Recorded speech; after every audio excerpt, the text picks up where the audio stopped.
Hola, soy Luis Antonio López Belda, profesor del Departamento de Comunicación y Psicología Social de la Universidad de Alicante, y voy a presentar mi ponencia Cambios en la interfaz de Netflix según la geolocalización y la interacción del usuario. A modo de introducción, indicar que la interfaz de Netflix es uno de los aspectos que más interés ha despertado de esta plataforma. Indicar que mi labor profesional como profesor de estudiantes estadounidenses de intercambio me permitió afrontar un análisis único de las interfaces de Netflix España y de Netflix Estados Unidos por parte de 9 estudiantes de aquel país, consumidores habituales de streaming. Hay que indicar que Netflix es indisociable de su propia pantalla, y esto se convierte en una herramienta no solo para representar la realidad, sino para influir directamente en ella. También es muy destacable el hecho de la gran predisposición de los estudiantes a participar voluntariamente en el trabajo, lo cual demuestra el gran éxito de esta plataforma entre los jóvenes.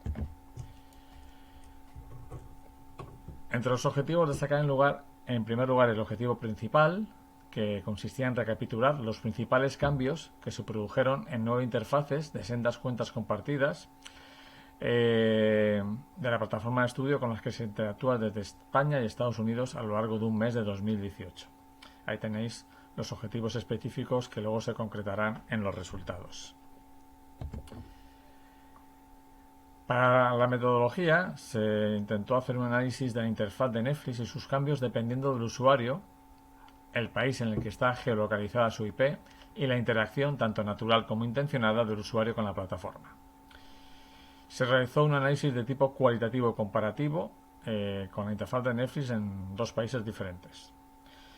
Los usuarios accedían con su cuenta estadounidense de Netflix, pero la web geolocalizaba la IP de su ordenador y la redirigía a la web de Netflix España.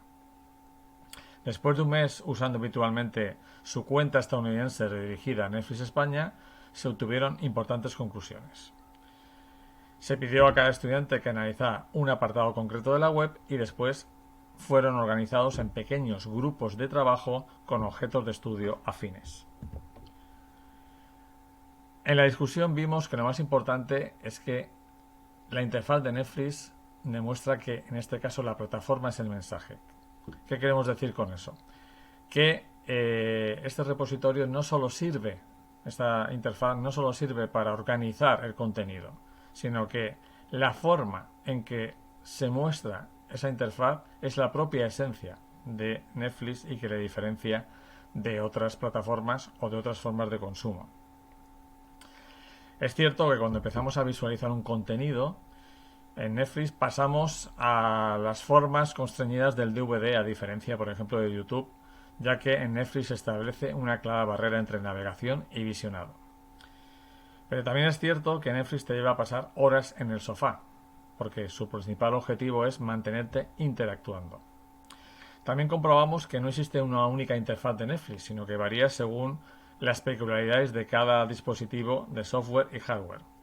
Pero también muy importante destacar que los usuarios se manejan en cualquiera de estos dispositivos, ya que esa accesibilidad sencilla es uno de los valores añadidos prometidos por la compañía. Aquí tenemos los resultados que vienen en relación con los objetivos y que vamos a ir desgranando uno a uno.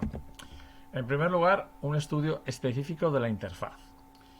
Lo primero que se pudo observar es que es una interfaz dinámica, que nunca permanece igual, que está en constante cambio tanto en dispositivos de forma diacrónica como sincrónica como diacrónica, va cambiando de día a día.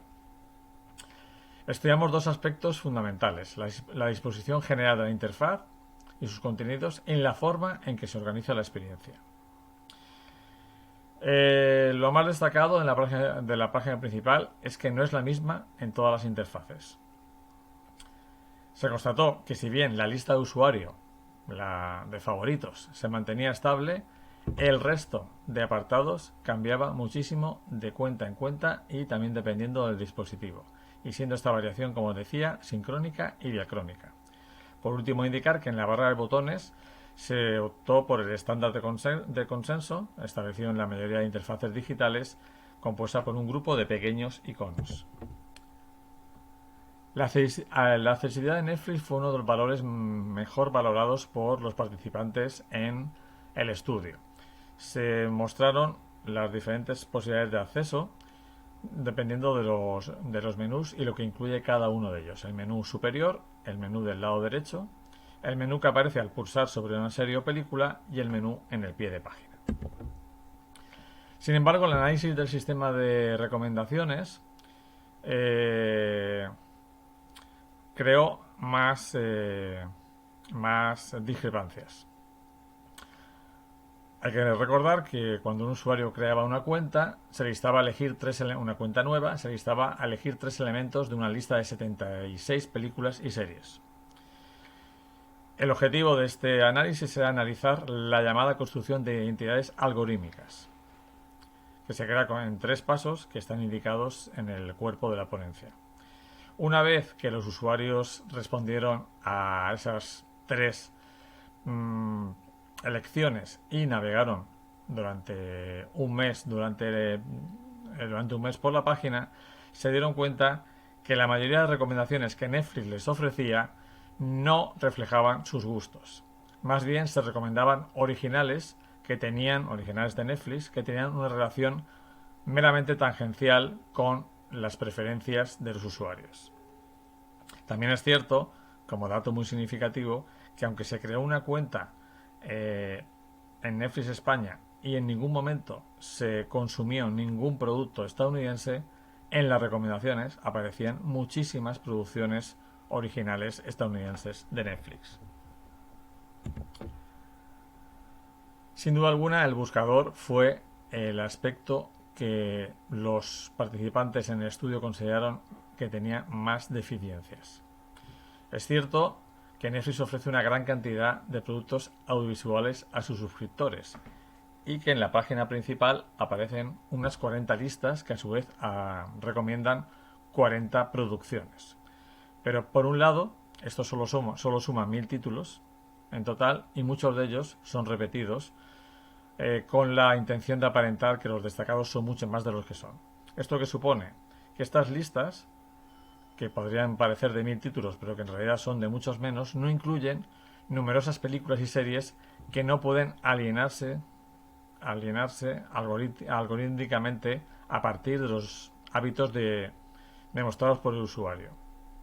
Eso, como veremos en las conclusiones, implica que los usuarios de Netflix, para poder encontrar muchos productos que no aparecen en las recomendaciones ni en las listas, tienen que acudir a web externas como Flixable para poder encontrar contenidos ocultos o de difícil acceso usando los códigos que utiliza Netflix para ordenar el material.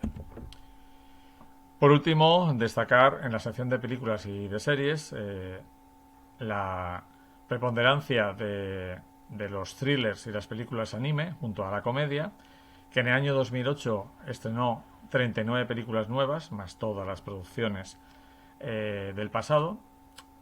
Es cierto que muchas no son producciones propias, pero sí pertenecen a las novedades.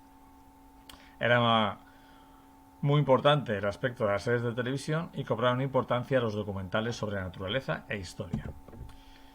Respecto a las conclusiones, indicar que en la interfaz, la conclusión mayor a la que se llegó es que se puede observar como un instrumento de vigilancia por parte de la empresa que crea una falsa percepción de control. Esta visión de la interfaz es compartida por Johnson. Respecto al sistema de recomendaciones surge esta pregunta. ¿Por qué se recomiendan producciones estadounidenses, la inmensa mayoría producciones de Netflix, sin ningún usuario ha buscado ni mucho menos ha presionado el play en ninguna de ellas? Porque Netflix utiliza el sistema de recomendaciones para venderte sus productos, aunque no tengan demasiado que ver con tus gustos indicados en tu navegación. Y a las conclusiones, continuando, pues la accesibilidad, los participantes sintieron que era altamente positiva. Respecto al buscador, todo lo contrario, hay que acudir a fuentes externas para poder descubrir contenido. Y por último, pues lo que hemos comentado del apartado de películas y series, que muchas veces se recomiendan contenidos que nada tienen que ver con los gustos del usuario. Pues hasta aquí mi la exposición o presentación de mi ponencia. Muchísimas gracias al Congreso Internacional Latino de Comunicación Social y